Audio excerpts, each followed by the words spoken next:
झारखंड गठन के बाद प्रदेश के राजनीतिक इतिहास में भारतीय जनता पार्टी पहली ऐसी पार्टी रही जिसने पूरे 5 साल सरकार चलाई। तत्कालीन मुख्यमंत्री रघुवर दास की विदाई के बाद राज्य में एक बार फिर गठबंधन सरकार का दौर लौटा।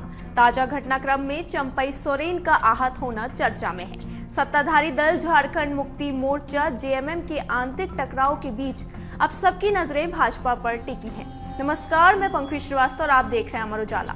झारखंड के पूर्व मुख्यमंत्री चंपई सोरेन ने नई पार्टी बनाने का ऐलान कर दिया है। उन्होंने कहा कि वे राजनीति से संन्यास नहीं लेंगे और अपने सभी समर्थकों से मिलने के बाद नई पार्टी बनाने का ऐलान करेंगे। पार्टी बनाने के पहले ही चंपई सोरेन ने साफ कह दिया कि यदि कोई साथी मिलता है तो वे गठबंधन करने से परहेज नहीं करेंगे। उनके रास्ते खुले हैं। झारखंड में जिस तरह की चुनावी परिस्थितियां हैं, माना जा रहा है कि चुनाव पूर्व या चुनाव के बाद चंपई सोरेन भाजपा के साथ जा सकते हैं। क्योंकि चंपई सोरेन की खुली बगावत हेमंत सोरेन से है, वे झारखंड मुक्ति मोर्चा के साथ तो नहीं जाएंगे। झारखंड में विपक्षी दलों के इंडिया गठबंधन के अंतर्गत हेमंत सोरेन बिहार मॉडल को अपनाते हुए कांग्रेस, राजद और वाम दल साथ मिलकर चुनाव लड़ सकते हैं। ऐसे में चंपई सोरेन का स्वाभाविक साथी एनडीए ही हो सकता है। चंपई सोरेन एनडीए के घटक दल के रूप में चुनावी लड़ाई लड़ते हैं। यह बड़ी खबर नहीं है। ज्यादा बड़ी खबर यह है कि उन्होंने भाजपा क्यों ज्वाइन नहीं किया। रांची पहुंचने से पहले चंपई सोरेन 3 दिनों तक दिल्ली में थे और राजनीतिक गलियारों में लगातार यह कयास लगाया जा रहा था कि देर सबेर वे भाजपा ज्वाइन कर सकते हैं। लेकिन लंबे इंतजार के बाद भी चंपई सोरेन ने भाजपा ज्वाइन नहीं किया, बल्कि रांची पहुंचकर नई पार्टी बनाने का ऐलान कर उन्होंने अपने समर्थकों को भी चौंका दिया।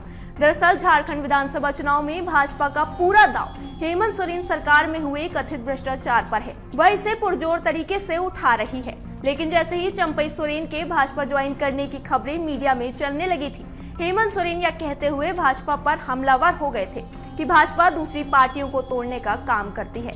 यदि हेमंत सोरेन यह कहकर सहानुभूति का लाभ पाने में सफल रहते हैं कि भाजपा ने जानबूझकर उनका घर तोड़ा है, तो भाजपा को चंपई सोरेन से वह लाभ नहीं मिल सकता था जिसकी उम्मीद लगाई जा रही है। आपको बता दें, भाजपा इसी सहानुभूति की लहर का नुकसान महाराष्ट्र में उठा चुकी है, जहां एकनाथ शिंदे और अजित पवार को साथ लेने के बाद भी वह लोकसभा चुनाव में कोई बढ़त नहीं बना पाई।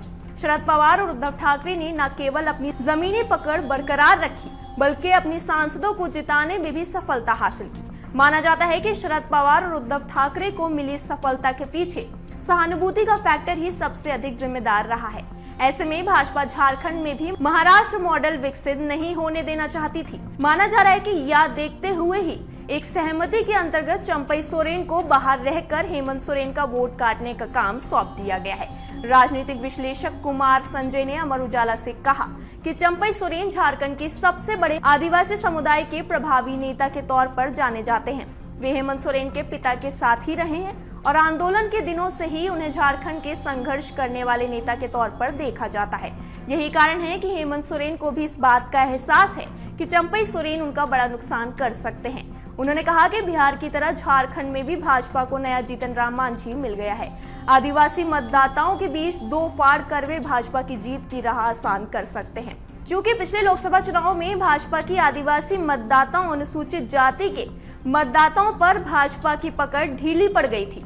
चंपई सोरेन जैसे नेता उसकी यह पकड़ मजबूत बनाने में मदद कर सकते हैं। इस पर आपकी क्या राय है, हमें कमेंट सेक्शन में जरूर बताएं और इस तरह की और अहम खबरों के लिए देखते रहिए अमर उजाला।